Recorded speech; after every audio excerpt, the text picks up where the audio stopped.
সেকেন্ডটাই আপনি ওই দিনের মধ্যে জানবেন না।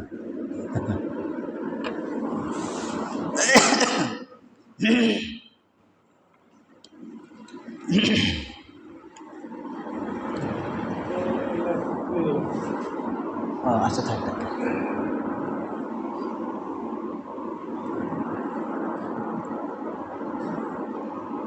আসসালামু আলাইকুম ওয়া রাহমাতুল্লাহি তাআলা ওয়া বারাকাতুহু।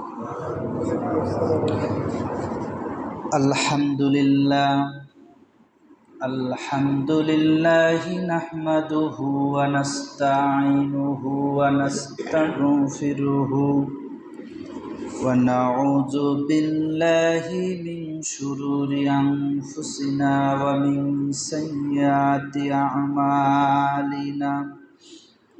من يهده الله فلا مضل له ومن يضلل فلا هادي له. نشهد أن لا إله إلا الله وحده لا شريك له ونشهد أن سيدنا وسندنا وحبيبنا وحبيب قلوبنا ومحبوبنا محمدا عبده ورسوله الذي أرسل رسوله بالحق بشيرا ونذيرا وداعيا إلى الله بإذنه وسراجا وقمرا منيرا. فقد قال الله تعالى في كلامه المجيد وفي فرقانه الحميد. সকলে জবান ছেড়ে আমার সঙ্গে পড়ুন। আউযু বিল্লাহি মিনাশ শাইতানির রাজীম। বিসমিল্লাহির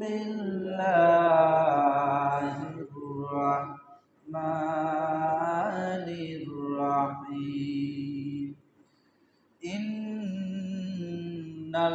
ইন্নাল্লাহা ওয়া মালাইকাতাহু ইউসাল্লুনা আলান নাবী ইয়া আইয়ুহাল্লাযীনা আমানু সাল্লু আলাইহি ওয়া সাল্লিমু তাসলিমা। আল্লাহুম্মা সাল্লি আলা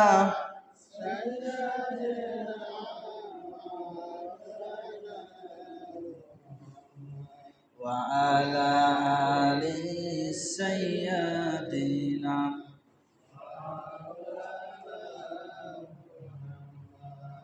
মক্কাতে জন্মিলেন নবীজি,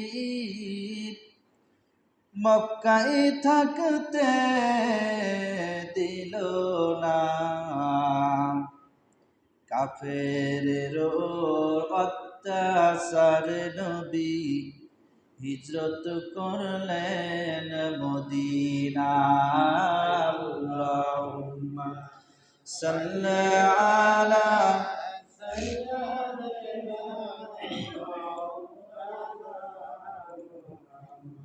ওয়া আলা আলি সাইয়্যিদিনা। বালাগাল উলা বিকামালিহি কাশাফাদ দুজা বিজামালিহি হাসানাত জামিউ খিসালিহি সাল্লু আলাইহি ওয়া আলিহি। মুআজ্জাজ মুকাররম সম্মানিত উপস্থিতি, আপনারা সকলে কেমন আছেন? যে আল্লাহ পাক আপনাকে আমাকে সুস্থ রেখে বিভিন্ন ব্যস্ততা রাখতে পারতেন, আল্লাহ পাক অত্যন্ত স্নেহ করে মমতা দিয়ে ভালোবেসে শবে কদরের দিনের বেলায় আবার শুক্রবার এই দিনে আল্লাহ রাব্বুল আলামিন কতটা ভালোবাসলে পরে আমরা আগে আগে আসতে পেরেছি। এই জন্য আমরা খুশি হয়ে বলছি আলহামদুলিল্লাহ। দরুদ ও সালাম বিশ্ব মানবতার মহান নায়ক, মহান শিক্ষক, যে নেতা পৃথিবী থেকে মানুষের তাবেদারি, মানুষের প্রভুত্ব, মানুষের সমস্ত মতাদর্শকে, মানুষের সমস্ত আইন বিধানকে কবর দিয়ে আল্লাহর জমিনে, জমিন যার আইন চলবে তার, সেই আল্লাহ পাকের বিধান দিয়ে দেশ পরিচালনা করে একটি সোনালী সমাজ উপহার দিলেন। সেই নেতার প্রতি দরুদ ও সালাম পেশ করছি, বলছি সাল্লাল্লাহু আলাইহি ওয়াসাল্লাম। মুসলিম শরীফের বর্ণনায় আল্লাহর হাবিব সাল্লাল্লাহু আলাইহি ওয়াসাল্লাম বলেন, যে ব্যক্তি আমার নাম শোনার পরে বখিলতা করে, অলসতা করে, অবজ্ঞা করে, দরুদ পাঠ করল না, হাসরের ময়দানে আমি রসুল তাকে উম্মত বলে স্বীকার করব না। জোরে বলেন নাউজুবিল্লাহ। তাহলে আল্লাহ রাসূল সাল্লাল্লাহু আলাইহি ওয়াসাল্লাম অপর হাদিসের মধ্যে বলেন, যে ব্যক্তি আমার নাম শোনার পরে মহব্বত করে, ভালোবেসে দরুদ পাঠ করল, ওই উম্মতের প্রতি আমার জন্য সুপারিশ করা ওয়াজিব হয়ে যায়। এখন বলেন, নবী যদি আমাদের পক্ষে যদি সুপারিশ করে, আমরা কি জান্নাতে যাব না জাহান্নামে যাব? জান্নাতে যাব।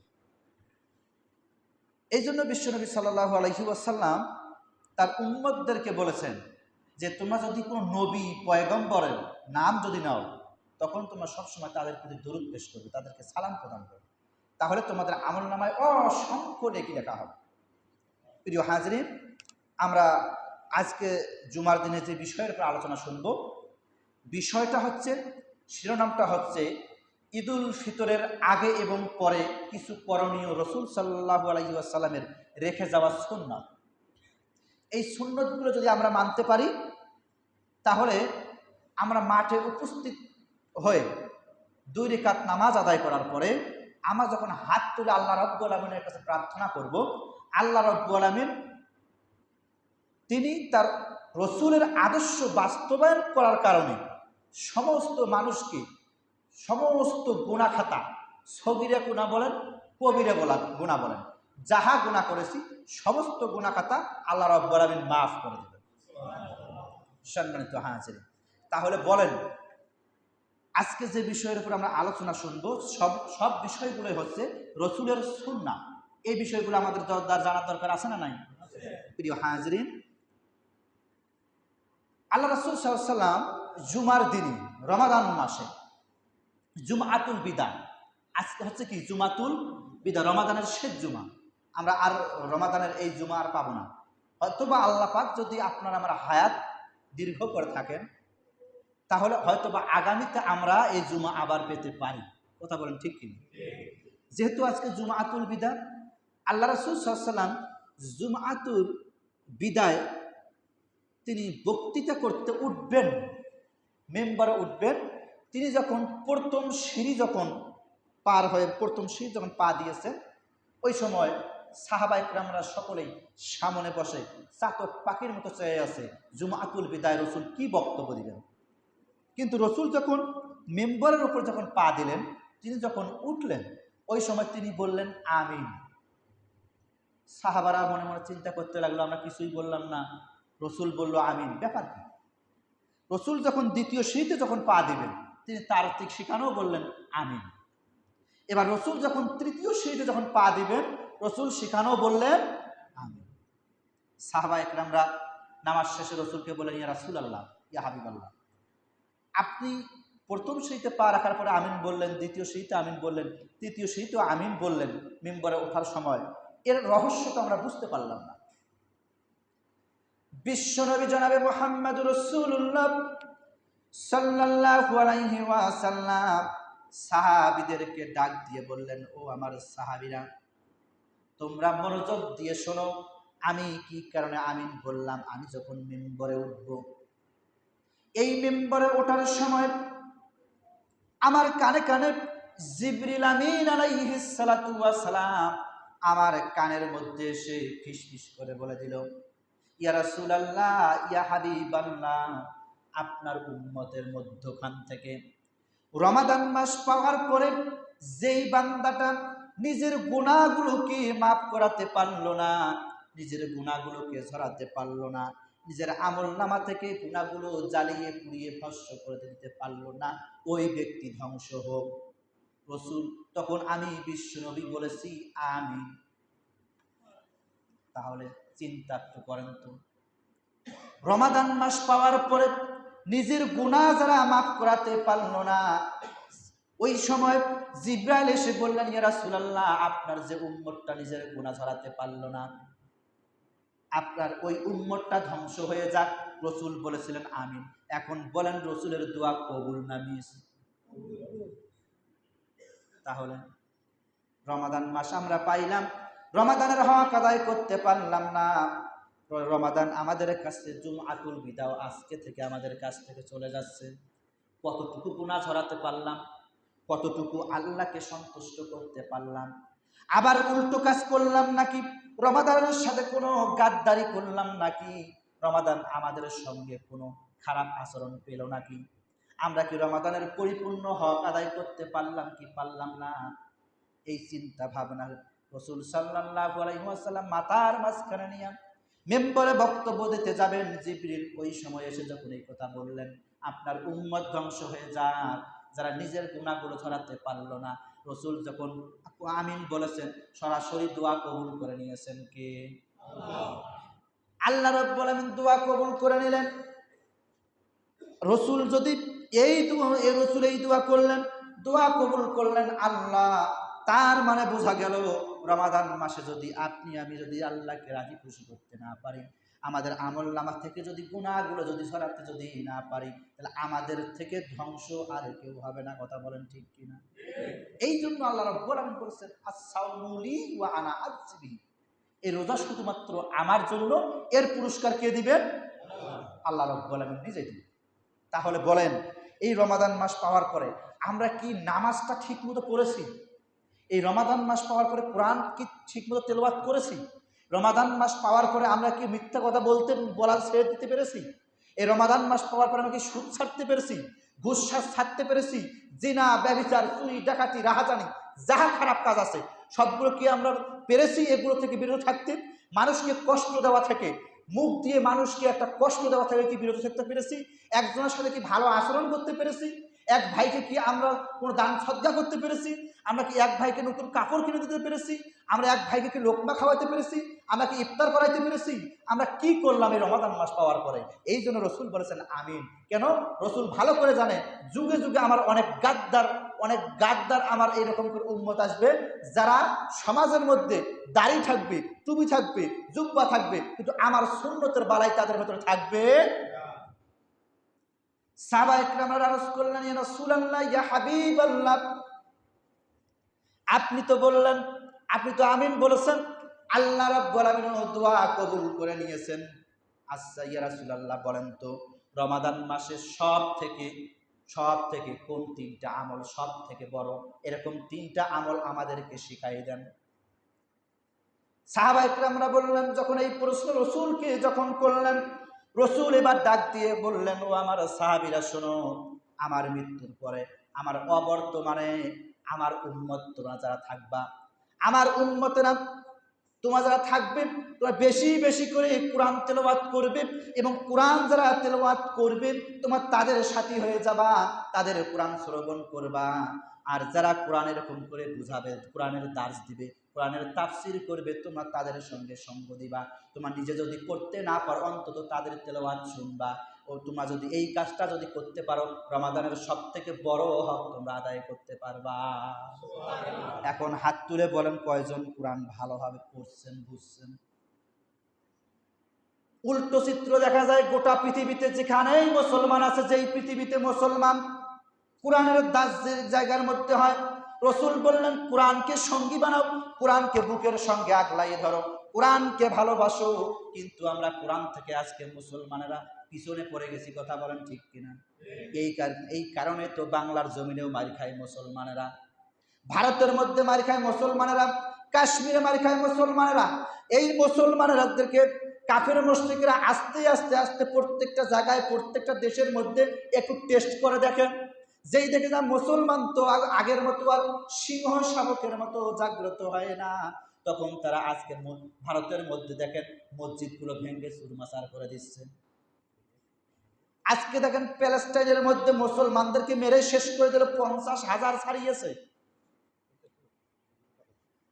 তাহলে চিন্তা করেন, মুসলমান যখন কোরআন থেকে দূরে, কাফের মুশরিকরা মুসলমানদেরকে মারা শুরু করেছে। কথা বলেন ঠিক কিনা?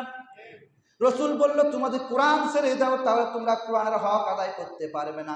আর আজকে মুসলমানেরা আমরা কোরআন ছেড়ে দিয়ে রামবাম নাস্তিক মুরতাদদের আজকে 5 আটা গোলামে পরিণত হয়ে গেছি। কথা বলেন ঠিক কিনা? আজকে দেখেন আমাদের দেশের মধ্যেও, আরে ভাই যেই দেশের মধ্যে 92% মুসলমান, ওই দেশে কোরআনের আইন বাস্তবায়ন করতে কয় মিনিট সময় লাগে বলেন তো? এই জন্য রসুল বলেছেন আমিন।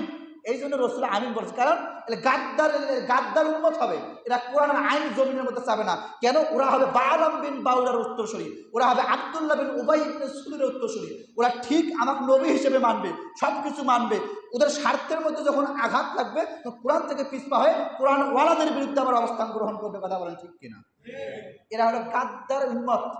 এই উম্মতদের থেকে রসুল সতর্ক করেছেন। আর এই উম্মতের মধ্যে এমনও উম্মত থাকবে কোরআনকে বুকের সঙ্গে জড়াই নিবে, কোরআনের রাজ কায়েম করার জন্য ময়দানে নেমে যাবে।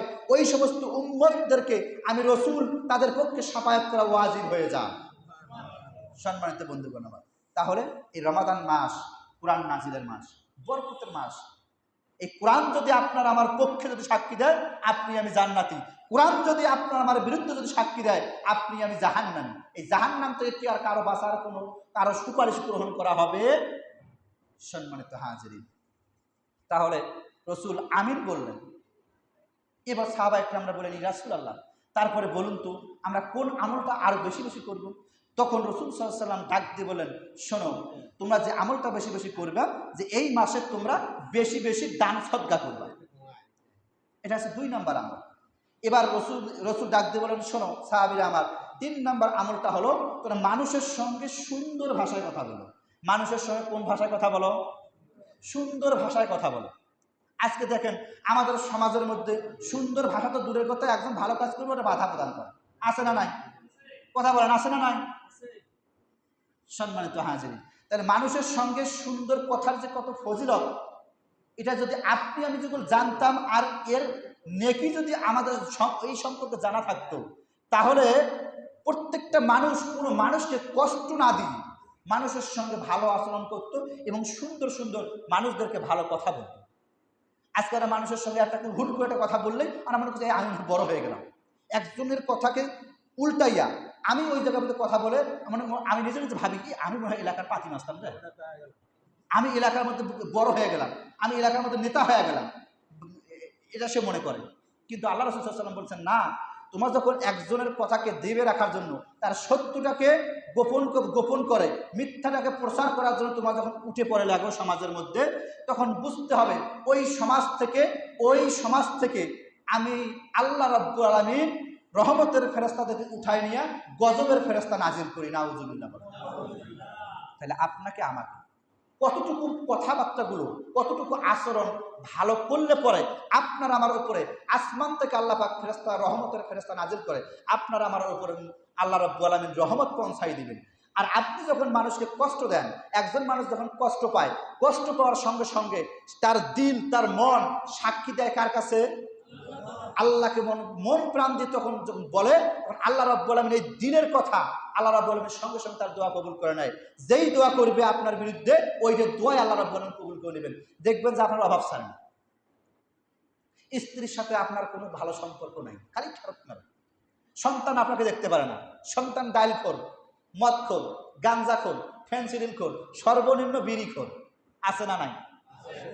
যেই সমাজের মধ্যে দেখবেন এরকম করে মানুষ মানুষকে কষ্ট দেয়, আলেম ওলামাদেরকে এরকম করে ভালোবাসে না, কষ্ট দেয়, ওই সমাজের মধ্যে আল্লাহ পাক আসমান থেকে গজবের ফেরেশতা নাজিল করে ওই সমাজের মধ্যে আরো বিশৃঙ্খলা তৈরি করে দেয়।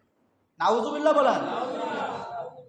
কারণ রসুলের কোনো উম্মত তো কাউকে কষ্ট দিতে পারে আপনারা কি এমনও কোনো ওয়াজ শুনেছেন বা হাদিস বা কোনো বইয়ের মধ্যে পড়েছেন একজন সাহাবী আরেকজন সাহাবীর বিরুদ্ধচারণ করেছে?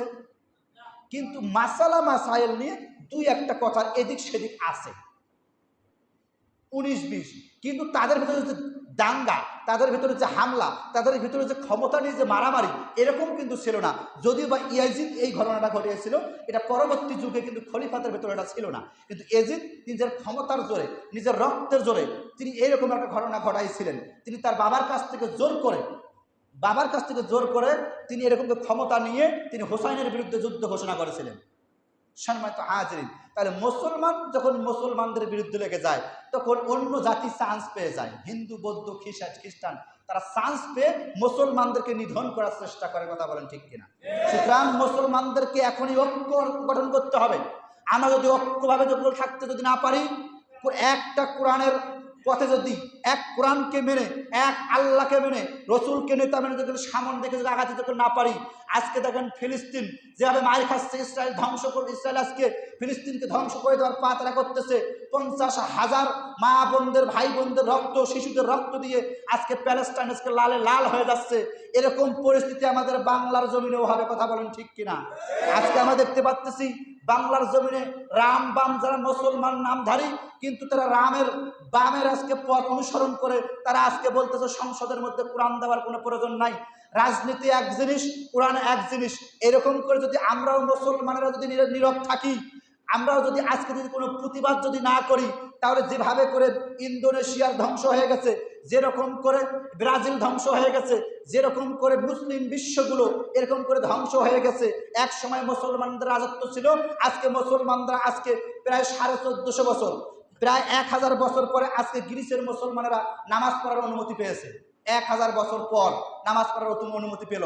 তার কারণ হলো কি, মুসলমানদের ওপর যখন এরকম টুকটাক যখন এরকম বিপদে এসে যায়, মুসলমান যখন কোনো প্রতিবাদ যখন না করে, তখন আস্তে আস্তে রাম বামরা তাদের উপরে ওই মুসলমানদের সাথেই তাদের সাথে কাজ করে তাদেরকে দমায় রাখে। এক পর্যায়ে কোরআনকে দেশ থেকে বিলুপ্ত করে হিন্দুস্থানের রাজত্ব এই জমিনের মধ্যে কায়েম করতে চায়। কথা বলেন ঠিক কিনা? সুতরাং নাস্তিক মুরতাদদেরকে আমাদেরকে চিহ্নিত করে কোরআনের রাজ সমাজের মধ্যে বাস্তবায়ন করতে হবে। এর জন্য যদি আমাদেরকে আর একটা গণ অভ্যুত্থানে ডাক দেওয়া হয়, আমরা প্রস্তুত থাকবো তো ইনশাল্লাহ? মুসলমান দুই হাত তুলে আল্লাহকে দেখাই, তাকবীর দেন, লিল্লাহি তাকবীর। হাত কমান প্রিয় ভাইয়েরা আমার, এটাই হলো আজকে আমাদের সবে কদরের ওয়াদা। আল্লাহ রাসূল সাল্লাল্লাহু আলাইহি ওয়াসাল্লাম এই কারণে আমিন বলেছিলেন, কারণ গাদ্দার থাকবে তো, যেখানে 10 জন থাকবে সেখানে একজন রক্ত এড়িয়ে থাকে না?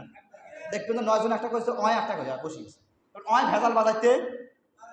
আপনাকে ওই সময় চিন্তা করতে হবে, দেখি এটা আমাদের ইসলামের পক্ষে কাজে লাগে না ইসলামের বিরুদ্ধে কাজে লাগে। এটা আমাকে দেখতে, যখন দেখবেন যে ইসলামের বিরুদ্ধে চলে যাচ্ছে, কোরআনের বিরুদ্ধে চলে যাচ্ছে, রসুলের সুন্নাহর বিরুদ্ধে চলে যাচ্ছে, তখন আপনাকে আমাকে প্রতিবাদ করতে হবে। একজন ভালো কাজ করতেছে আর আমি বিরোধিতা করলেই বাঁচি। এখন বিরোধিতা কেন করি? ক্ষমতার লোভে। কেন আমার কেন মসজিদের সভাপতি বানায় না, আমার কেন সেক্রেটারি বানায় না, আমার কেন জানি কেশিয়ার বানায় না, আমার সদস্যের মধ্যে রাখলো না। উনি বাপরে বাপ, এটা তো মহামুসিবত। এই যে দেখবেন ভালো কাজ করবে তার ওরা বিরোধিতা করবে। এরকম আমাদের সমাজে একটাও নাই। আমার সমাজে কথা বলতেছে, যারা দেখবেন এরকম করে সমাজটাকে বিশৃঙ্খলা করার জন্য, সমাজ থেকে এরকম করে মানুষগুলোকে বিরত করার জন্য, এই মানুষগুলোকে সমাজ থেকে বের করে অন্য সমাজে পাঠানোর জন্য যারা এরকম ষড়যন্ত্র করেন, বুঝতে হবে আব্দুল্লাহ বিন উবাই ইবনে সুলুলের আপন খালাতো ভাই ওই হচ্ছে মুনাফিক। ওই কি সমাজ নষ্ট করার প্রধান হাতিয়ার হিন্দু নয়, সমাজ নষ্ট করার প্রধান হাতিয়ার ইহুদি নয়, সমাজ নষ্ট করার প্রধান হাতিয়ার খ্রিস্টান নয়, সমাজ নষ্ট করার, রাষ্ট্র নষ্ট করার প্রধান হাতিয়ার হচ্ছে মুসলমান নামক মুনাফিক। কথা বলেন ঠিক কিনা? এই মুসলমান নামক মুনাফিকদেরকে চিহ্নিত করে আমাদেরকে সামনের দিকে আগাইতে হবে, নতুবা ইসলাম আল্লাহর জমিনে কায়েম করা সম্ভব। সম্মানিত হাজিরিন, এই জন্য রসুল বলেছিলেন আমিন। এবার সাহাবায়ে কেরামরা জিজ্ঞেস করলেন, ইয়া রাসূলুল্লাহ, ইয়া হাবিবাল্লাহ, আপনি যখন 2 নম্বর সিঁড়িতে যখন আপনি পা রাখলেন, আপনি বলেন তো আপনি ওই সময় কেন আমিন বলেছিলেন? ওই সময় রাসূল সাল্লাল্লাহু আলাইহি ওয়াসাল্লাম ডাক দিয়ে বললেন, ও আমার সাহাবায়ে কেরামরা শোনো, মনোযোগ দিয়ে শুনতে হবে। আমি যখন 2য় সিঁড়িতে যখন পা দিলাম, পা দেওয়ার সঙ্গে সঙ্গে জিবরাইল এসে আমার কানের মধ্যে ফিসফিস করে বলল, ইয়া রাসূলুল্লাহ, ইয়া হাবিবাল্লাহ, আল্লাহ রাব্বুল আলামিন জানাই দিয়েছেন যে ব্যক্তি রমাদান মাস পাওয়ার পরেও তার পিতা মাতার খোঁজ খবর নিল না, পিতা মাতাকে ভালোবাসলো না, পিতা মাতার কাছ থেকে মাপ নিতে পারলো না, ওই আপনার উম্মতটা ধ্বংস হয়ে যাক। তখন রাসূল সাল্লাল্লাহু আলাইহি ওয়াসাল্লাম বলেছিলেন আমিন। পিতা মাতা যাদের জীবিত আছে কিন্তু পিতা মাতার খোঁজ খবর আপনি রমাদান মাসে নেন নাই, পিতা মাতা কি খাইলো, আপনি খান গরুর গোশত, পিতা মাতা খায় আলুর ভর্তা, আছে না নাই? আপনি বউ সহ, স্ত্রী সন্তান সহ আপনি ঘরের মধ্যে বসে গোস্তের সেন্ট, মাছের সেন্ট, ডিমের সেন্ট নিয়ে আপনি খাবার খাচ্ছেন, পাশেই আপনার বাবা মা কি খাইলো এরকম খোঁজ খবর আমরা নিতে পারছি কি? যারা পারেন নাই তাদের জন্য রাসূল বলছেন ওরা ধ্বংস। আর দোয়া কবুল করছেন কে? তাহলে রমাদান মাস পাওয়ার পরে জিবরিল যখন বললেন পিতামাতা উভয়কে বা উভয়ে একজনকে বৃদ্ধ অবস্থায় পেল, অথচ তারা তাকে জান্নাতে প্রবেশ করাতে পারলো না। অর্থাৎ জান্নাতে প্রবেশ করাতে পারো কি? পিতামাতার খোঁজ খবর নিয়ে পিতামাতার কপালে আপনি চুমু দিবেন, পিতামাতার পায়ের মধ্যে আপনি চুমু দিবেন, পিতামাতার কপালে চুমু দিলেন, আপনি জান্নাতের দরজার মধ্যে আপনি চুমা দিলেন। এই পিতামাতাকে পাওয়ার পরে আপনি যদি জান্নাত যদি কিনে নিতে না পারেন তাহলে আপনার থেকে ধ্বংস আর পৃথিবীতে কোনো জিনিস। এরকম পিতামাতা অনেকে আমাদের আছে, নিঃশ্বাস ফেলে আমার সন্তানটা আজকে মনে হয় আমাকে একটা মাছ কিনে দিবে, মনে হয় এক খালি ডিম কিনে দিবে। এই পিতামাতা আপনার জন্য কত কষ্ট করেছেন, সেই পিতামাতাকে আপনি রমাদান মাসে কতটুকু আপনি খোঁজ নিতে পারলেন, কি করলেন পিতামাতার জন্য? তার পিতামাতার কাছ থেকে এরকম করে মাফ নেওয়ার দরকার আছে না নাই? পিতামাতার কাছ থেকে রমাদান মাসে সিয়াম পালন করার পরে পিতামাতার কাছে মাফ নিয়ে যখন মাঠে আসেন আপনার দোয়াও কবুল হবে। জোরে বলেন না কেন? আপনার দোয়া কবুল হবে। যিনি দোয়া কবুল করবেন না তিনি কে? কেন? পিতামাতা জীবদশায় আছে। জান্নাত ওই জায়গায়। জান্নাত কোথায় খুঁজি আপনি আমি? হজ কোথায় খুঁজি? ইমাম মালিক রাহমাতুল্লাহ আলাইহি বলেছেন যাদের পিতামাতা জীবিত আছে তাদের জন্য হজ ফরজ নয়। আমি একথা বলতেছি না যে অর্থ সম্পদ তার উপর হজ ফরজ, কিন্তু উনি কথাটাকে গুরুত্ব দিতে গিয়ে বুঝাইতে গিয়ে বলেছেন যাদের পিতামাতা জীবিত আছে তাদের জন্য হজ ফরজ। কেন? তো হজ তো বাসায়। আপনি যখন মায়ের কপালে যখন চুমা দেবেন আপনার একটা হজ কবুল হজের সব আপনার আমলনামায় আল্লাহ রাব্বুল আলামিন লিখে দিবেন। এই যে কবুল হজের সব করেন তাও যখন সুবহানাল্লাহ যদি এরকম দুর্বল হয় তাহলে ঝামেলা। জোরে বলেন না সুবহানাল্লাহ। তাহলে আপনার হজ বাসায়, আপনার জান্নাত বাসায়। এখান থেকে আপনি মক্কা মদিনা তালাশ করেন। পিতামাতাকে কষ্ট দিয়ে আপনি হজ করতে যাইবেন আর পিতামাতা দিক না খেয়ে থাকবে, আপনার হজ আল্লাহ দরবারে কবুল হবে? এরকম হাজি আমাদের দেশে আছে না নাই? সন্তানের হক মারে, স্ত্রীর হক মারে, পিতামাতার হক মারে, আত্মীয় স্বজনের হক মারে, মসজিদের ইমামের হক মারে, মুয়াজ্জিনের হক মারে, এরকম করে জনগণের হক মারে, নেতা হয়ে জনগণের হক মারে, আছে না নাই? এই টাকা দিয়ে যারা মানুষের হক মেরে যারা হজ করতে যায়, যা যখন পাথর নিক্ষেপ করে শয়তান রাগ করে আল্লাহ কয় আল্লাহ আমি কেন শয়তান হলাম? কেন?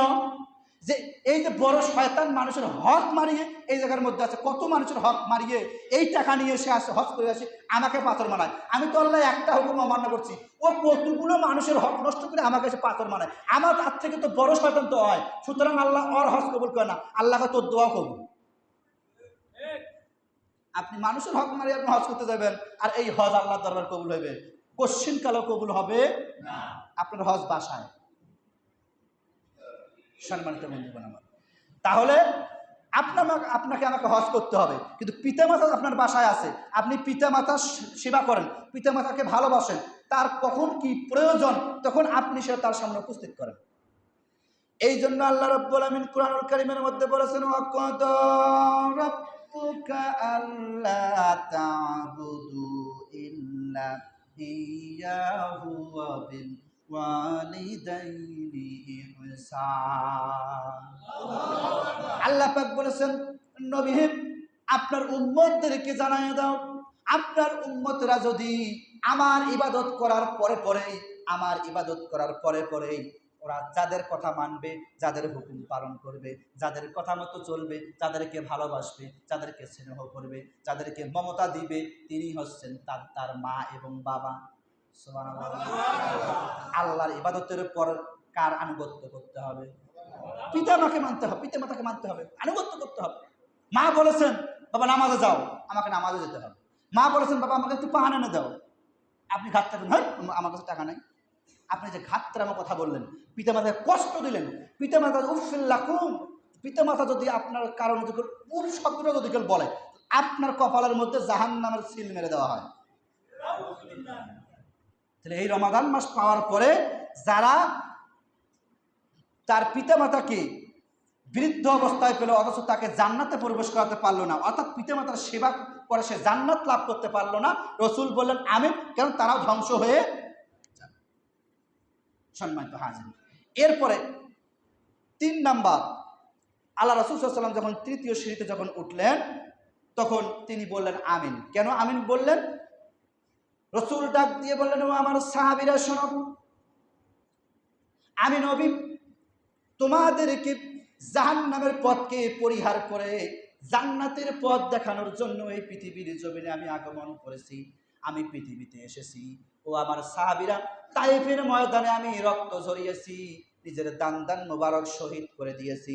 মক্কার জমিনে কাফের মুশরিকেরা আমাকে নির্যাতন করেছে, নিষ্পেষিত করেছে, আমাকে মেরেছে, শরীর থেকে রক্তাক্ত করেছে, রক্তগুলো ঝরাই দিয়েছে। আমি মক্কার জমিনে, তায়েফের জমিনে একবার হুঁশ ফিরে আবার বেহুশ হয়ে যায়। এরকম করে হুঁশ বেহুশের মাঝেও আমি তোমাদেরকে একটা জাহান্নামের পথকে পরিহার করে জান্নাতের যেই পথ তোমাদের উপহার দিলাম, আমি নবীর নাম যখন তোমরা নিবা, আমি নবী সহ যত নবী এই পৃথিবীর জমিনে এসেছিল এবং আমি এসেছি, প্রত্যেকটা নবী রাসূলের নাম যখন তোমরা নিবা,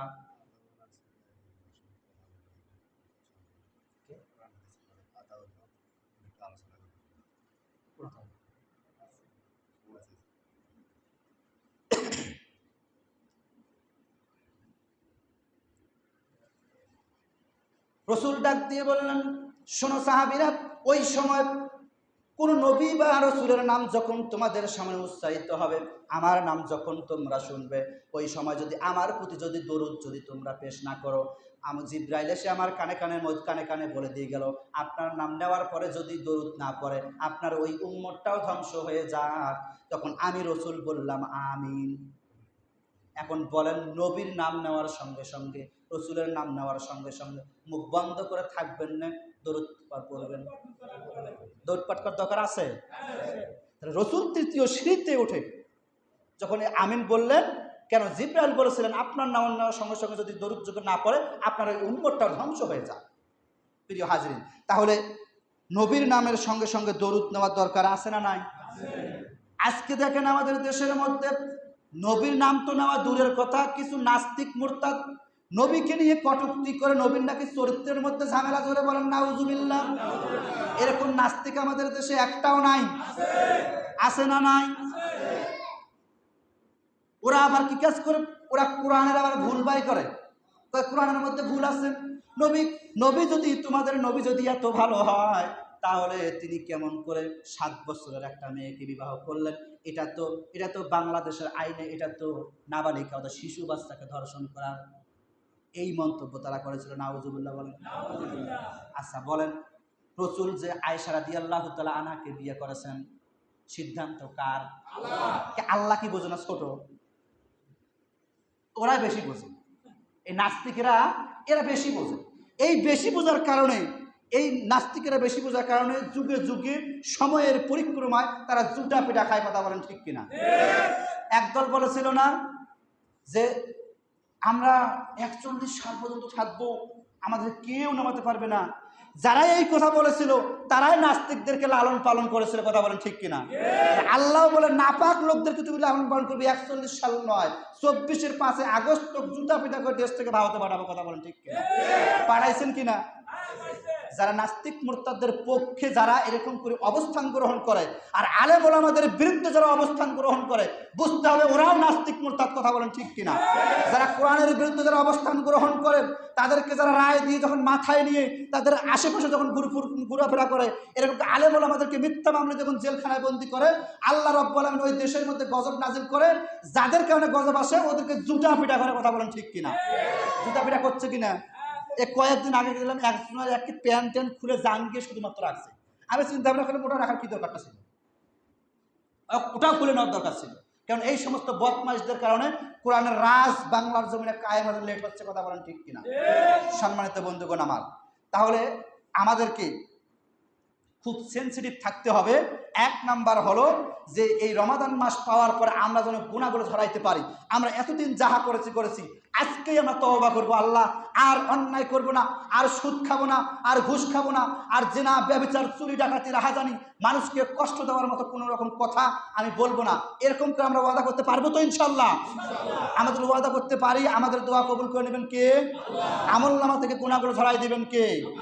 সম্মানিত বন্ধুগণ আমার, এরপরে আমরা যে বিষয়টা জানতে চেয়েছিলাম শিরোনামের উপরে, ঈদুল ফিতরের আগে এবং পরে করণীয় কিছু সুন্নাত। তার মধ্যে অন্যতম এক নাম্বার সুন্নাত হচ্ছে চাঁদ দেখতে হবে আমাদেরকে। কি দেখতে হবে? আর আমরা কি কাজ করি এই সময়? হাই রে, কি একটা অবস্থা, কই থাকি না থাকি। রাসূল সাল্লাল্লাহু আলাইহি ওয়াসাল্লাম যখন এরকম ঈদের চাঁদ আসতেন, সাহাবীদেরকে সঙ্গে করে নিয়ে, তার স্ত্রীদেরকে সঙ্গে করে নিয়ে তিনি চাঁদ দেখতেন, চাঁদ উঠেছে কিনা। আর আমার টিভির সামনে বসে দেখেন, এ কি কয়, বিজ্ঞানীরা কি কয় দেখেন, সুন্নতটা অন্তত পালন করেন। চাঁদ দেখে আপনি বলবেন আল্লাহ এই চাঁদকে আমাদের গুনাহ মাফের ওসিলা হিসেবে কবুল করো। ওই সময় চাঁদ দেখার সময় আপনি যা দোয়া করবেন, রাসূল বলেছেন সেই দোয়া আল্লাহর দরবার কবুল হয়ে যাবে। আর টিভির সামনে যখন দেখি বিজ্ঞানী কি করলো, সৌদি আরব কি করলো, কোথায় কাই কি রকম কি করতেছে, কাই চাঁদ দেখতেছে। টিভির সামনে থাকলে ফজিলত না, আপনি বাইরে বের হয়ে চাঁদ তালাশ করবেন সেখানে ফজিলত। হ্যাঁ, তাহলে আমরা সকলে চাঁদ তালাশ করবো তো ইনশাল্লাহ। ওই সময় মনে মনে আপনি গাড়ি চান, বাড়ি চান, আল্লাহকে যা চাবেন দোয়া কবুল করে নেবেন কে? তাহলে এক নাম্বার সুন্নাহ হলো আমাদেরকে চাঁদ দেখতে হবে। দুই নাম্বার হচ্ছে ঈদের আগের ফজরের সালাতটা জামাতে আদায় করতে হবে। ফজরের সালাতটা জামাতে আদায় করতে হবে শুধুমাত্র ঈদের আগের দিনটা, আর বাকি যে থাকবে দিনগুলো ওগুলো আদায় করার দরকার নাই। 364 দিন আদায় করার দরকার নাই। ওই 65 দিনের সময় যে মারের নামাজ পড়া লাগবে, ওই জন্য আদায় করা লাগবে নাকি? এখন আপনি যখন নামাজ না পড়েন আপনার রোজা হয় না।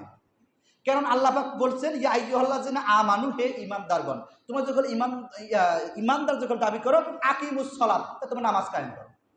প্রথমে কি বলছেন? নামাজের কথা বলছেন না রোজার কথা বলছেন? এখন নামাজ আপনি পড়েন নাই, তাহলে বলেন আপনি মুসলমান আছেন নাকি আছেন? তাহলে রাসূল বলেছেন মান তারাকাস সালাতা মুতাআম্মিদান ফাকাদ কাফারা। যে ব্যক্তি ইচ্ছাকৃতভাবে অলসতা করে অবজ্ঞাবশত নিজে নামাজ ছেড়ে দিল, ওই ব্যক্তিটা সে কাফেরে পরিণত হয়ে গেল। কিসে পরিণত হয়ে গেল? কেন? কাফের এবং মুসলমান, মুসলিম এবং কাফের মুশরিক, এদের মাঝে পার্থক্য হলো নামাজ। মুসলমান নামাজ পড়ে, কাফের নামাজ পড়বে। এই জায়গার মধ্যে আপনি পার্থক্য করে গেলেন। আপনি নামাজ পড়েন না, মাঠের মধ্যে আসে সামনের কাতারে আপনি বসিয়েছেন।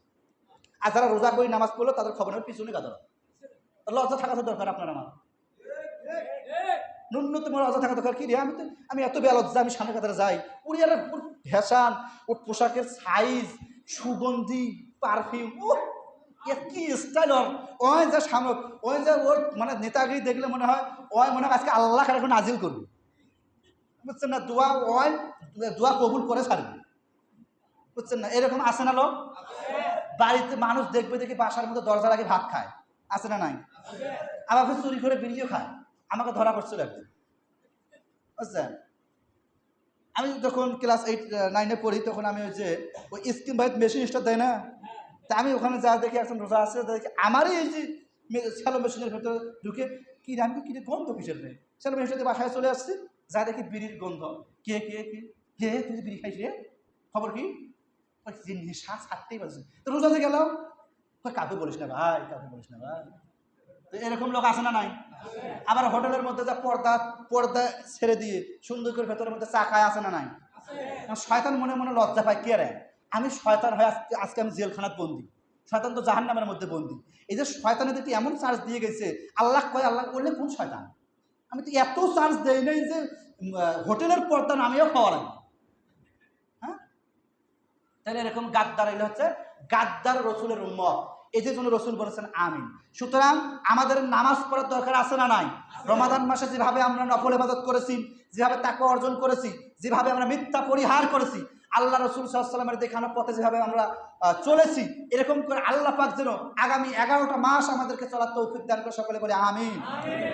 এরপর 3 নাম্বার, ঈদের নামাজের পূর্বে ফিতরা আদায় করতে হবে। কি আদায় করতে হবে? এখন আপনারা যারা ফিতরা এই পর্যন্ত আদায় করেন নাই, মাঠের নামাজের পূর্ব মুহূর্ত আপনাকে ফিতরা আদায় করতে। এখন ফিতরা যদি আপনি আদায় করতে না যান, এমন একজন ব্যক্তি হাত তুলে বলেন আমার রোজার মধ্যে কোনো ত্রুটি নাই, একটা সহি রোজা, 100-এ 100, হাত তোলেন।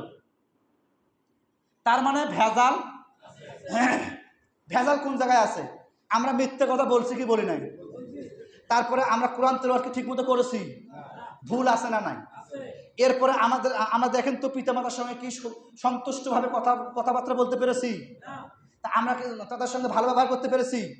আমরা দেখেন এই রমাদান মাসে একেবারে পিওর হালাল রুজিকির উপার্জন করে খেতে পেরেছি?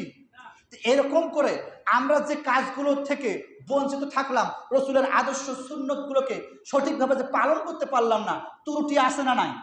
এই ত্রুটিগুলোকে মুক্ত করার জন্য আমাদেরকে সাদাকাতুল ফিতর আদায় করার দরকার আছে না নাই? দিবেন কয় টাকা করে? 110 টাকা করে ইসলামিক ফাউন্ডেশন থেকে নির্দেশনা দিয়েছে। তা আমি আবার হিসাব করে দেখলাম যে 110 টাকা দিয়ে একটা মানুষ পরিতৃপ্তি করে একটা হোটেলে যা ভাত খায়, তাও তার প্রয়োজন 150 টাকা, তাও হয় না। যদি আপনি যদি বলেন যে আমি গরুর পিস খাবো 4টা, তাহলে আপনাকে দেওয়া লাগবে 120 টাকা। ভাত ধরলাম 20 টাকা, কত হলো? 140 টাকা। তাহলে মনে হয় ডাইল অর্ধামনি হলো 20 টাকা, সবজি দেয় ওটাও নয় 20 টাকা, ভর্তা ধরলাম আলুর দাম কম 10 টাকা। এরপরে একটা চা খাওয়ার দরকার আছে না নাই? 20 সিগারেটের কথা না বাধা দিলাম, পানটা তো খাওয়া লাগবে নাকি বলেন? তাহলে সব মিলে হিসেব করেন 200 টাকার মতো করে আসে।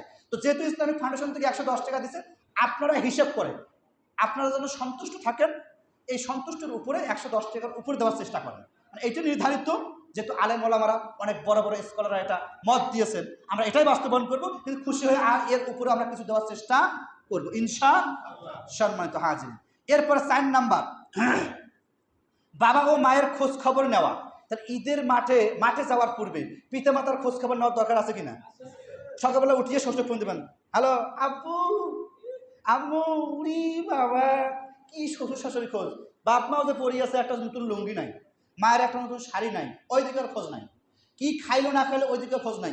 আব্বু আম্মু আব্বু, উড়ি বাবা, শ্বশুর শাশুড়ি কি ডাকবো।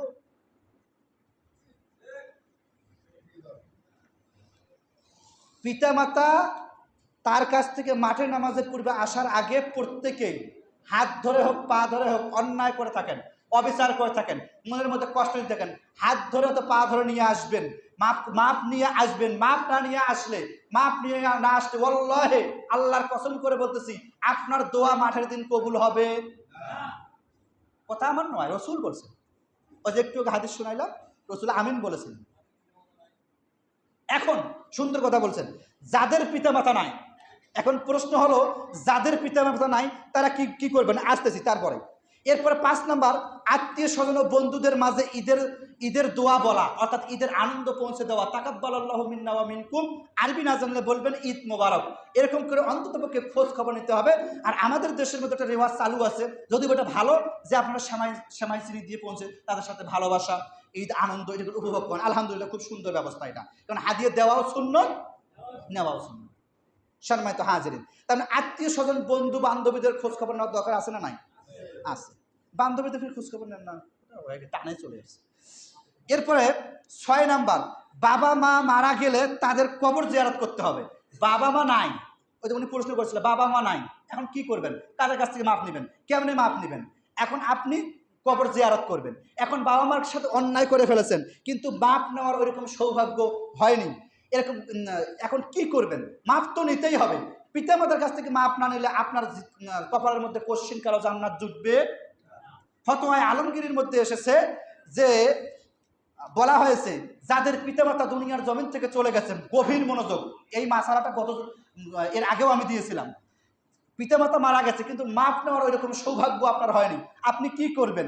আপনি ঈদের মাঠের নামাজের আগের দিন ফজর নামাজ পড়ে, অথবা আরেক বর্ণনার মধ্যে এসেছে যে ঈশান নামাজ পড়ার পর, কোন নামাজ পড়ার পর? ঈশান নামাজ পড়ার পর আপনি আপনার পিতা মাতার কবরের পশ্চিম সাইডে গিয়ে দাঁড়াবেন। তো পিতা মাতার মুখটা থাকে কিবলা দিকে, থাকে না? কিবলা দিকে যদি থাকে, তো আপনি আপনার পিতামাতার মুখটা হচ্ছে পশ্চিম দিকে, আর আপনি হবেন কোন দিকে? পূর্ব দিকে। কোন দিকে? যাতে করে আপনি বুঝতে পারেন যে আপনি আপনার পিতামাতার মুখের দিকে তাকিয়ে আছেন। কার দিকে তাকিয়ে আছেন? মুখের দিকে তাকিয়ে আছেন। আপনি ওই কবরের সামনে গিয়ে আপনি সালাম দিয়ে আপনি সূরা ফাতিহা 3 বার তেলাওয়াত করুন। ওই সময় আপনি সূরা ইখলাস পড়ুন, দরুদ শরীফ পড়ুন। কেন? ফতোয়ার মধ্যে বলা হয়েছে ওই সময় আল্লাহ রাব্বুল আলামিন কবরের দরজা, কবরের পর্দা খুলে দিয়ে তার পিতামাতাকে ডাক দিয়ে বলে, তোর সন্তান তোর কাছে মাপ চাওয়ার জন্য আসছে, কি ডিসিশন নিবি নে? তোর সন্তানকে মাফ করবি কি করবি না? ওই সময় আল্লাহ রাব্বুল আলামিনের কাছে ওই পিতামাতা আরজ করতে থাকে, আল্লাহ আমি তো আমার সন্তানকে দেখতে পাচ্ছি না। বলে কেন? ওই সময় সন্তান যখন পিতামাতাকে সালাম দিয়ে কবরের মধ্যে যখন সালাম দেয়, ওই সময় যখন দরুদ শরীফ পড়ে, সূরা ফাতিহা পড়ে, সূরা ইখলাস পড়ে, ওই সময় নূরের তাজাল্লি, নূরের আলোতে পিতামাতা ওই সময় সন্তানের মুখ দেখতে পায় না, কারণ কবরটা নূরান্বিত করে দেওয়া হয়। ঠিক ওই সময় ফতোয়ার মধ্যে এসেছে সন্তানকে আড়াই হাত দূরে দাঁড়িয়ে পিতামাতার কাছ থেকে বলতে হবে, মা বাবা আমি ভুল করেছি, অন্যায় করেছি, তুমি যদি দুনিয়ার জমিনে বেঁচে থাকতে তাহলে আমি তোমার কাছে পা ধরে মাপ নিতাম, বাবা মা তুমি আমাকে মাফ করে দাও। ওই সময় পিতামাতা আপনাকে দেখতে পায়, নূরের তারালি যখন কমে যায়, আপনাকে দেখে আপনার চোখের পানি যখন ফেলেছেন, ওই সময় আপনাকে পিতামাতা ওইরকম করে আপনার থেকে চোখের পানি ফেলে আপনাকেও মাফ করেন। কেন? আপনি পিতামাতাকে সালাম দিয়েছেন, মাফ চেয়েছেন। এই কাজটা করবো তো ইনশাল্লাহ আমরা? যাদের পিতামাতা নাই, ঈশান নামাজের পরে, মাঠের নামাজের আগের দিন ঈশান নামাজের পরে আমরা পিতামাতার কবরের সামনে গিয়ে কবর জিয়ারত করতে পারবো তো ইনশাল্লাহ? অনেকে কবরের সামনে কেউ মা ভয় লাগে, বাবা কবরের সামনে গেলে বলে ভয় লাগে, বলে ওই জায়গার মধ্যে বলে ভয় লাগে, কত বড় শয়তান। আরে আপনি কোথাও যখন বিপদ আপদে পড়ে যাবেন, ভূত প্রেরত বলতে কোনো কিছু নাই, জিন, দুষ্ট জিনেরা, এরকম যদি আপনি দুষ্ট জিনের সময় যখন আপনি যখন পড়ে যান, আসর যদি করে, তাহলে আপনি একটা কাজ করবেন, ওই সময় আপনি কোনো মুসলমানের কবরের সামনে যাবেন, দেখবেন আপনাকে কেউ কোনোদিনও ক্ষতি করতে পারবে। আর আমাদের কবর দেখলে উনি ওই রাস্তা দিয়ে একা যাবেন না বাবা, আরো দুজন সাথে আসবে। আমরা এরকম করি কি করি না? সুতরাং আপনি যখন দেখবেন যে এরকম আপনাকে কেউ আক্রমণ করার চেষ্টা করতেছে, কোনো দুষ্ট জিন, আপনি যখন মুসলমানের কবরের সামনে যাবেন, আপনাকে আক্রমণ থেকে বাঁচাইবেন কে? সম্মানিত হাজিরিন, তাহলে যাদের পিতামাতা এরকম করে পৃথিবীর জমিন থেকে চলে গেছে, সেই পিতামাতার কাছ থেকে মাপ নেওয়ার এরকম করে সুযোগ। এটা 1 নম্বর ফতোয়া। 2 নম্বর ফতোয়া হলো, এখন আপনি ওখানেও মাপ নিছেন, আর রসুল বলেছেন যদি কারো পিতামাতা মারা যায় এবং ওই পিতামাতার যাদের বান্ধবী এবং বন্ধু, মায়ের বান্ধবী আছে না, বাপের বন্ধু আছে না, তাদের সঙ্গে ভালো ব্যবহার, চাচা বা জ্যাঠা বা যেভাবে আপনি সম্বোধন করেন, যে তাকে একটু চা খাওয়ানো, একটা পান খাওয়া, বাসায় দেখে একটু আত্মীয়তা করা, এরকম করে তাকে খুশি রাখা। কেন? ওই বাবা মায়ের বন্ধু বান্ধবীদের যখন আপনি যদি খুশি রাখেন, এর ওসিলাও আল্লাহ রাব্বুল আলামিন আপনাকে মাফ করে দেবেন। আমার তো বাপের বন্ধু কাই হলে খুঁজবে যাওয়ার সময় আছে, নিজের বাপ মায়ের খোঁজ খবর নেই না, আর বন্ধু বান্ধবের খোঁজ খবর। সম্মানিত হাজিরিন, তাহলে আমাদেরকে পিতামাতার এরকম করে খোঁজ খবর এবং তাদের কবর জিয়ারত করবো তো ইনশাআল্লাহ? যাদের পিতামাতা চলে গেছে আমরা সবাই কবর জিয়ারত করব। এরপরে 7 নাম্বার, ঈদের দিন সকালে গোসল করা, সুন্দর পোশাক পরা, সুগন্ধি ব্যবহার করা। বুখারী, মুসলিম এবং তিরমিজি শরীফের মধ্যে এসেছে। তাহলে ঈদের দিন সুন্দর সুন্দর সকালে গোসল দিবেন, সুন্দর পোশাক পরিধান করবেন, এরকম করে সুগন্ধি ব্যবহার করে আসবেন। এরপর 8 নাম্বার, ঈদের দিন সকালে সুগন্ধি ব্যবহার না করে মেয়েরা ঈদগাহে আসা। যেহেতু ওই পরিবেশ আমাদের নাই, সুগন্ধি ব্যবহার করারও দরকার নাই, আসারও দরকার। আমাদের কি এখানে মহিলা মা বোনদের মাঠে নামাজ পড়ানোর মতো ওই রকম সুব্যবস্থা আছে? এবং আমাদের রাষ্ট্রীয়ভাবে ওরকম করে রাষ্ট্র যেহেতু ইসলাম নয়, ওই জন্য আমাদের এই দেশের মধ্যে ওই বিধান জারি নাই, অর্থাৎ আসার কোনো প্রয়োজন নাই। এখন ফতোয়া চাইতে পারেন, যে অনেকের মনের মধ্যে ফতোয়া যে হুজুর, যে কারো বাসায় যদি মাঠের নামাজটা যদি মহিলারা আদায় করতে পারে, তাহলে ওই জায়গার মধ্যে অন্তপক্ষে একটা পুরুষের কাতার থাকতে হবে। মহিলা ইমাম হওয়া যাবে, একটা পুরুষের কাতার থাকতে হবে, অথবা 5-7 জন পুরুষ থাকলো, একজন ইমামতি করলো, তাদের পিছনে পর্দা টানিয়ে তাদের পিছনে মহিলারা ওখানে মাঠে নামাজ পড়তে পারবে, কোনো সমস্যা। ফতোয়া নিয়ে আবার ফের উল্টো পাল্টা কিছু করেন না। কারো যদি জানার থাকে শেষে জানিয়ে নেবেন ইনশাল্লাহ। এরপরে সকলে সবার জন্য দোয়া করব। 11 নাম্বার, সকলে আমরা সবার জন্য কি করব? মাঠের দিন সকলেই সবার জন্য দোয়া করব, এবং দোয়ার পূর্বে মন থেকে যাদের প্রতি শত্রুতা ছিল, হিংসা ছিল, বিদ্বেষ ছিল, সবগুলো আমাদেরকে মন থেকে, মস্তিষ্ক থেকে ঝেড়ে ফেলে দোয়া হাত তুলে আল্লাহর কাছে চাইতে হবে। আর মনের মধ্যে থেকে হিংসা, দাঁড়াও খালি মারার নামাজ পড়বে দে, তোর পর্দা ধরতেছে, এই হিংসা, বিদ্বেষ, লোভ, লালসা, অহংকার যদি আপনার ভেতরে থাকে, তাহলে ওই দিনও আপনার দোয়া কবুল করা হবে। এরপরে 12 নাম্বার, নামাজ শেষ হলে আলিঙ্গন করা, তথা আমরা যেটা কোলাকুলি করি। আর কোলাকুলি না করে হুড় করে সবাই দৌড়েন, কেন? কোলাকুলি করে ঝামেলা আছে? আপনি যখন একজনের বুকের সঙ্গে আরেকজনের বুক মিলালো, কেন আল্লাহ রাব্বুল আলামিন এই ঈদটা দিলেন? দেওয়ার উদ্দেশ্য হলো মুসলমান, আল মুসলিমুনা ইখওয়া, প্রত্যেকটা মুসলমান পরস্পর ভাই ভাই। যদি পরস্পর আরো যদি সম্পর্কটা ভালো করতে চান, তাহলে আপনারা মুসাহাফা করেন, আপনারা হচ্ছে এরকম করে কি করেন, আলিঙ্গন করেন, কোলাকুলি করেন, মুআলাকা করেন। এরকম যখন আপনি একটা ভাইকে বুকের মধ্যে জড়িয়ে নেবেন, বলেন তো ওই সময় আপনার মনে মনে কি থামিস, তো পেটের মধ্যে একটা খুশি দিই, এরকম চিন্তা ভাবনা আসে? চোখ থেকে পানি পড়ে যায়, দেখ ভাইটার কাছ থেকে মন থেকে মাফ করে দিলাম, বলি কিনা এরকম করে? তার মানে তার প্রতি কোনো হিংসা বিদ্বেষ থাকে। এই জন্য আমাদেরকে আল্লাহ রাব্বুল আলামিন বছরে 2টা ঈদ দিয়েছেন, যে মুসলমান অনেকে দেশ বিদেশে থাকে, বিভিন্ন ব্যস্ততার কারণে থাকে, আসতে পারে না, বন্ধু বান্ধবীদের সঙ্গে দেখা সাক্ষাৎ করতে পারে না, এরকম বিভিন্ন ব্যস্ততার কারণে। এই জন্য 2টা ঈদে যারা যখন পরস্পর একত্রিত হয়, একে অপরকে আলিঙ্গন করবে, কোনো সমস্যা, তাহলে এর মাধ্যমে মহব্বত বাড়াই দিবেন কে? সম্মানিত হাজিরিন। এরপরে আমাদের 13 নাম্বার হচ্ছে, সম্ভব হলে এক রাস্তা দিয়ে আসা এবং অন্য রাস্তা দিয়ে যাওয়া। যদি সম্ভব হয় এক রাস্তা দিয়ে আসবো এবং অন্য রাস্তা দিয়ে আমরা যাব। কেন? আমরা যখন মাঠের মধ্যে আসবো, বিভিন্ন রাস্তায় আল্লাহ পাকের হাজার হাজার লক্ষ লক্ষ ফেরেশতা দাঁড়িয়ে থাকে, তখন আল্লাহকে সাহায্য করবে। আল্লাহ, এই বান্দাটা মাঠে গেছিল, আল্লাহ এই যে গুনাহ মাফ করেছিল, এই বান্দা গেছিল, এই যে এই রাস্তার ফেরেশতারা দেখলো, কিন্তু ওই দিকের রাস্তার ফেরেশতা দেখছে, ওই জন্য ওই ফেরেশতাগুলোকে সাক্ষী রাখার জন্য অন্য রাস্তায় যাওয়ার জন্য রাসূল বলছেন। যদি আমাদের সেই রকম সিচুয়েশন থাকে, ওইরকম করবো, না থাকলে কোনো সমস্যা, ওইটা নিয়ে আমরা মারামারি রাস্তা পাই করি। এরপরে 14 নাম্বার, ঈদের নামাজের পর মেহমানদারি করা বা হওয়া। কাউকে আপনার আত্মীয় স্বজন, যাদের প্রিয় ভালো মানুষ, যাদেরকে আপনার বেশি ভালোবাসেন, বা এরকম যাদের প্রতি শত্রুতা আছে, বিদ্বেষ আছে, ওকে দাওয়াত দিবেন, তুই আয় খায়া যা, বুঝছেন? আমরা এটা না করি, এখন যার সাথে মিল বেশি তাকে আগে বেশি দাওয়াত দিই, হ্যাঁ তাকেও দাওয়াত দিবেন, কিন্তু আপনার শত্রুতাকেও তো দাওয়াত দিতে হবে। কেন? আপনি যখন দাওয়াত দিয়ে খাওয়াবেন, রাসূল বলছেন মানুষের মন পাবা, মানুষের মন পাইবে 2টা কাজ করলে। জোরে বলেন কয়টা? ওই মানুষটা তোমার প্রতি কোনোদিন তোমাকে মারতে পারবে না, হাত কাঁপবে।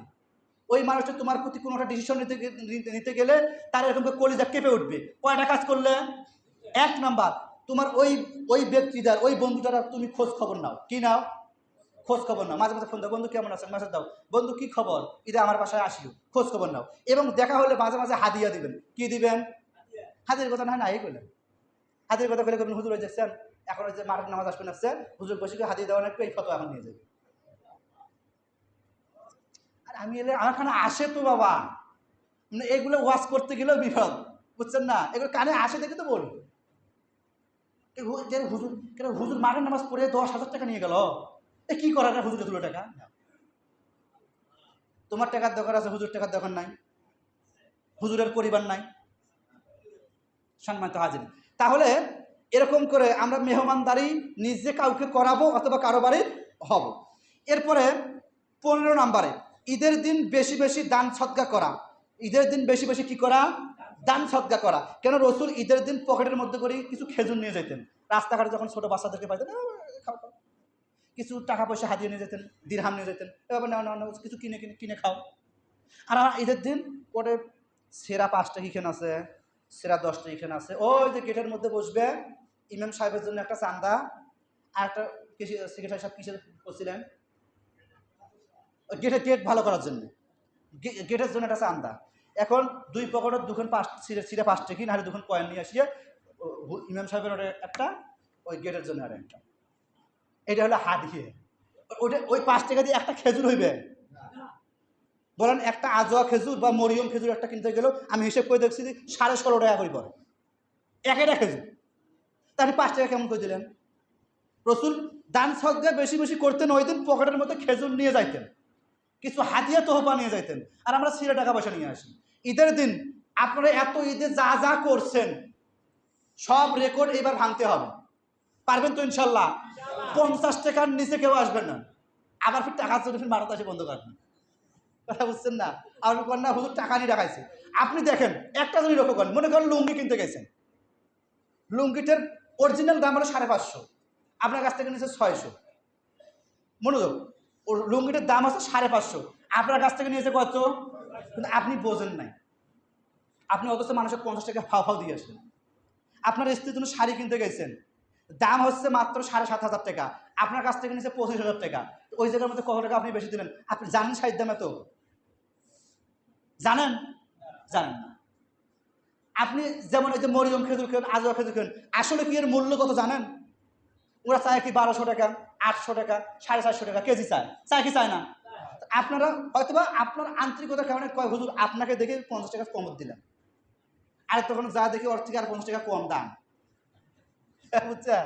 আমার সাথে ওরকম করছে, আমাকে হুজুর খায়া ধোয়া করে দেন, তো নিলেন, আর তখন যা দেখে আর 50 টাকা দাম কম, কেরে ভাই?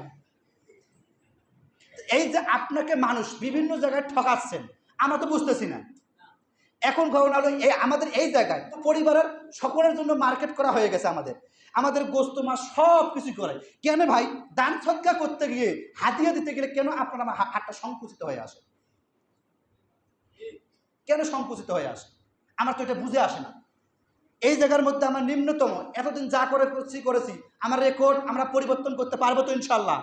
আর জানপার আপনাদের এই মসজিদে তো অনেক লোক এখানে আমাদের আসে, অনেক দূর দূরান্ত থেকে লোক আসে। আমরা যদি রেকর্ড না করাই, এই আশেপাশে এমন একটা সমাজ হাত তুলে বলেন যে আমাদের থেকে তারা রেকর্ড করবে, হাত তুলে করেন। আমার তো মনে হয় আপনাদের মসজিদের মধ্যে উপস্থিত হন 800-900 পর্যন্ত মুসল্লি হন। কি হয় কি হয় না?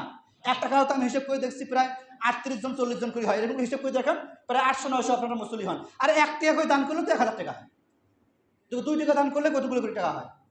এবার আপনি যদি এরকম করে যদি সর্বনিম্ন 20 টাকা 30 টাকা 40 টাকা 50 টাকা আরো বেশি দিতে পারবেন, 100 200 500 যারা বেশি দিতে পারবেন আলহামদুলিল্লাহ, যত বেশি দান করবেন তত সওয়াব। আর মাঠের দিন স্পেশাল দান ওটা, আপনি রমজানের যেই সওয়াব পেয়েছেন 1 টাকা দান করে 70 টাকা, ওই মাঠের নামাজ পড়া পর্যন্ত দোয়া করা পর্যন্ত আপনি যাহা দান করে দিবেন আল্লাহ পাক ডাবল আরো বৃদ্ধি করে দিবেন। আমরা দান করবো তো ইনশাল্লাহ, সব রেকর্ড ভাঙতে পারবো তো ইনশাল্লাহ, সবাই কিন্তু ইনশাল্লাহ করেন সেক্রেটারি সাহেব, আমরা পারবো তো ইনশাল্লাহ, মাশাআল্লাহ মাশাআল্লাহ। এরপরে এই কয়েকটা বিষয় ছিল আমাদের ঈদুল ফিতরের আগে এবং পরে করণীয়। আর আমি শেষ করে দিচ্ছি, এক ভাই কথা বলতে চেয়েছিল, আমার মাঝখানে মনে ছিল না এই যে কথাগুলো বলতে। আর যেগুলো করা যাবে না এ বিষয়ে মাত্র 3টা বিষয় খালি লিখেছি আমি, খালি 3টা খালি বলি। যেগুলো করা যাবে না এটা আপনাদেরকে আমাদেরকে বিশেষ করে মসজিদ কমিটিকে আমি আবার এলান করে দিচ্ছি। আমি যতদিন পর্যন্ত এই মসজিদে থাকবো, কোনো দিন যদি কোনো গান বাজনা যদি আমি শুনি আমার সমাজের মধ্যে হয়েছে, তাহলে ওই দিনই আমি কমিটিকে 10 জনের সামনে নিয়ে আমি প্রশ্ন জবাবদিহি করবো। জুমার দিন কেন গান বাজনা বাজলো, তারা ট্যাগেল দিছে কি দেয় নাই, এটা আমি প্রশ্নের সম্মুখীন করবো। আর কোন মুসল্লির বাসায় বাজলো সেটাও আমাদেরকে সেখান থেকে প্রশ্ন সম্মুখীন করতে হবে। আর ওই মুসল্লি যদি না শোধরায় সমাজ থেকে তাকে বরখাস্ত করতে হবে। কথা বলেন ঠিক কিনা? 1 নম্বর কাজ, গান বাজনা করা যাবে না, ডাইরেক্ট হারাম। ডাইরেক্ট কি? কোনো ফতোয়া জানতে আসলে পিটন। গান বাজনা চলবে, তবে হ্যাঁ কিছু কিছু খেলা আছে, শারীরিক ব্যায়াম যেগুলো শরীর নড়াচড়া করে, এই খেলাধুলোগুলো আপনারা করতে পারেন, কোনো সমস্যা। কিন্তু জুয়া খেলা যাবে ব্যাস। তাহলে গান বাজনা মোটেই কারো বাড়িতে যেগুলো বক্স বাজে, মসজিদের সভাপতি সাহেব আমাদের আছে, কেশি সাহেব আছে, সেক্রেটারি সাহেব আছে, মসজিদের আমাদের সদস্যবৃন্দ আছে, তাদের কাছে আপনারা এরকম করে দিবেন যে অমুকের বাসা এরকম করছে। তারা যদি পদক্ষেপ না নেয় আমাকে ফোন দিবেন, আমি সঙ্গে সঙ্গে আমি সেক্রেটারি সাহেবকে ফোন দিব, আচ্ছা আপনার বাসায় এরকম আসলো, কি খবর, আপনি একটু নেন। কেন আমাদের সমাজটার মধ্যে আসমান থেকে জাহান্নামের ফেরেশতা আসুক এটা আমরা চাই? সম্মানিত হাজিরিন, 2 নাম্বার, আপনার সন্তানকে কন্ট্রোল করতে হবে, যাতে করে আপনার সন্তানকে কন্ট্রোল করতে হবে যাতে করে কি, যাতে করে আপনার মেয়ে কোথায় গেল ওই দিন এত সুন্দর করে সাজগোজ গছে, কেন আপনি তো 3 পিস কিনে দিয়েছেন, কি সুন্দর একটা ফরকা বোরকা কিনে দিয়েছেন, হাইরে বাবা কত সুন্দর জামার মধ্যে রঙিন রঙিন ডিজাইন কিনে দিয়েছেন, আপনি কিনে দিয়েছেন, আপনাকে কন্ট্রোল করতে হবে আমার এই মেয়েটা কাক মেসেজ দিয়ে বাড়ির পেছনে কার সঙ্গে দেখা করতে যাচ্ছে। এটা আপনাকে কন্ট্রোল করতে হবে, না হলে আপনার নাম দাউসের খাতায় উঠে যাবে। কারণ আপনিও জেনাকার, আপনার সন্তানও জেনাকার, আপনার বড় সন্তান যদি কেউ থাকে তাইও জেনাকার, বাপ ভাই যারা আছে সবগুলো জেনাকারের খাতায় আপনি পড়ে যাবেন। আপনার মেয়েটা কোথায় গেল, কার সঙ্গে ডেটিংয়ে গেল, অটোর মধ্যে করে কোন পার্কে ঘুরতে গেল, কোন পার্কে ঘুরতে গেল, এটা আপনাকে খেয়াল রাখতে হবে। সুতরাং এখান থেকে আপনাকে সজাগ রাখতে হবে। কেন? মেয়েটা আপনার, ভাতিজিটা আপনার, ভাগ্নিটা আপনার, স্ত্রী আপনার, মা আপনার। আপনি আমি যখন কন্ট্রোল করতে যখন না পারি, এই সমাজ একদিন ধ্বংস হয়ে যাবে। এরপরে আপনার ছেলের মোবাইল শরীফটা রাত 1টার পর নিয়ে করবেন, বাবা আজকের দিনে একটা মোবাইলটা দেওয়া, ওই মরে যাবে, তবু মোবাইল দেবে না। কেন? গার্লফ্রেন্ডের সাথে কত কথা আছে, বুঝছেন না? কালকে নামাজের পরে কোন জায়গায় যাইবে, কোন জায়গায় যা দেখা করা লাগবে, কয় টাকা পকেট করে নিয়ে এসে লাগবে, আর কি কি কাজ করা লাগবে, অর্থটা ভালোই জানা আছে। কারণ এই প্রসেসগুলো তৈরি করবে মাঠের নামাজের আগের রাইতে, আর রাত 1টার পরে। আপনি যখন ঘুমায় থাকবেন ওই তখন তাহাজ্জুদ করবেন, বুঝছেন? তো এরকম করে আপনার সন্তানের কাছ থেকে, ছেলের কাছ থেকে মোবাইলটা যখন নেন, পরের দিন করবেন, বাবা পরের দিন সারাদিন নাই, তুই মাগরিবের পর মোবাইলটা আমার কাছ থেকে নিস। তাহলে দেখবেন আপনার ওই সন্তানটা জাহান্নামের পথে পা বাড়াবে। সম্মানিত হাজিরিন, তাহলে আপনার সন্তান ছেলেটাকে এত সুন্দর টাকা পয়সা দিলেন, ভালো কথা, কোথায় গেল খেয়াল রাখার দরকার আছে না নাই? আপনাকে আদর্শ পিতা হতে হবে, আদর্শ মা হতে হবে, আদর্শ ভাই হতে হবে, আদর্শ চাচা হতে হবে, আদর্শ মামা হতে হবে, এরকম আদর্শ প্রতিবেশী আপনাকে হতে হবে। তাহলে সমাজটা তো আদর্শ সমাজে পরিণত হয়ে যাবে। আপনি যখন সমাজকে যদি কন্ট্রোল না করতে পারেন, আপনার সামনে দিয়ে একজন ছেলে চলে যাচ্ছে, আপনার সামনে সিগারেট খাচ্ছে, আপনাকে মুরব্বী হিসেবে দামা দিচ্ছে না, চাচা হিসেবে আপনাকে মানতেছে না, বড় ভাই হিসেবে, সিনিয়র হিসেবে আপনাকে মানতেছে না, মানবে কোথা থেকে? ওই শাসন তো আপনি করতে পারেন না। আপনি ওই সন্তানকে 2 দিন ধরে যদি থাপ্পড় দিয়ে দেন যে তুমি কেন মুরব্বীর সঙ্গে বেয়াদবি করলা। আমি আগে যেই সমাজের মধ্যে ছিলাম, একটা ঘটনা ঘটে গিয়েছিল, যদি বলতে চাচ্ছি না, যে ওই ছেলেটা সিগারেট খেয়েছে, একটা মুরব্বী বলছেন, এ বাবা তুমি কেন সিগারেট খাও? ওই ছেলে রাগ করে কি কাজ করছেন, ওই মুরব্বীর বাসায় গিয়ে ওই সিগারেটের কি করে ওটা মানে মুড়া, এই মুড়াটা নিয়ে গিয়ে ওই পোয়াল পুরুষের মধ্যে দিয়েছে। তা মুরব্বী মানুষ কী হবে, পোয়াল পুরুষ ওটা দিয়ে কী হবে, পোয়ালা টিপির মধ্যে একটু পরে পোয়ালের মধ্যে আগুন লেগে গেছে। এই লোকটা এখন আগুন নিবানোর পরে ওই সন্তানের বাবাকে যা বলছে যে আপনার সন্তান আমার পোয়ালের মধ্যে আগুন দিয়েছে, কেন, কেমন করে, এরকম করে। আমি ওর গালের মধ্যে একটা আস্তে করে থাপ্পড় দিয়েছিলাম, এই তুমি ছোট মানুষ, তুমি সিগারেট খাও কেন? উল্টে ওই লোক গিয়ে সন্তানকে শাসন না করে ওই মুরব্বীকে শাসাইছে, এবং ওই মুরব্বীকে 10 জনের সামনে আর অপমান করেছে। কেন? ওই সময় ক্ষমতা ছিল আওয়ামী লীগের ওই যে, বুঝছেন না, কথা কয় না। আপনার ওই সন্তান, আপনি আজকে সন্তানের পক্ষ হয়ে সন্তানকে ভালোবাসার জন্য আজকে একজন বৃদ্ধর গায়ে হাত দিলেন, একটা মজলুমের গায়ে আপনি হাত দিলেন, ওই সন্তান আর একদিন আপনার ঘাড় ধরে জুতা পিটা করে বাড়ি থেকে এরকম আপনাকে বৃদ্ধাশ্রমে রাখে আসবেন, তার গ্যারান্টি কি? আপনার সন্তানকে এখনই কন্ট্রোল করেন, এখনই, এইটাই সুযোগ। 3 নাম্বার, খেলার নামে জুয়া, হাউজি, লটারি যেগুলো আছে সব কিছু আমাদের সমাজ থেকে বন্ধ করে দেবেন। যত প্রকার জুয়া আছে, তবে হ্যাঁ খেলাধুলা করবেন, কোনো সমস্যা। এই 3টে কাজ করা যাবে না। 1 নাম্বার গান বাজনা হারাম, 2 নাম্বার হলো আপনার সন্তানকে কন্ট্রোল করুন, 3 নাম্বার খেলার নামে হাউজি, লটারি, জুয়া যাহা আছে সব কিছু বন্ধ করতে হবে। বারাকাল্লাহু লানা ওয়া লাকুম ফিল কোরআনিল আযীম। আমরা যে আলোচনাগুলো শুনলাম, এই আলোচনাগুলো আমরা মেনে আমল করার চেষ্টা করব ইনশাআল্লাহ। একটু 1 মিনিট দাঁড়ান ভাই। মাঠের নামাজের আমাদের হয়তো বা সেক্রেটারি সাহেব ঘোষণা দিয়ে দেবেন অলরেডি। আপনারা মাঠের নামাজে সকাল সকাল আসবেন, 1 ঘন্টা আগে আমি আলোচনা শুরু করব।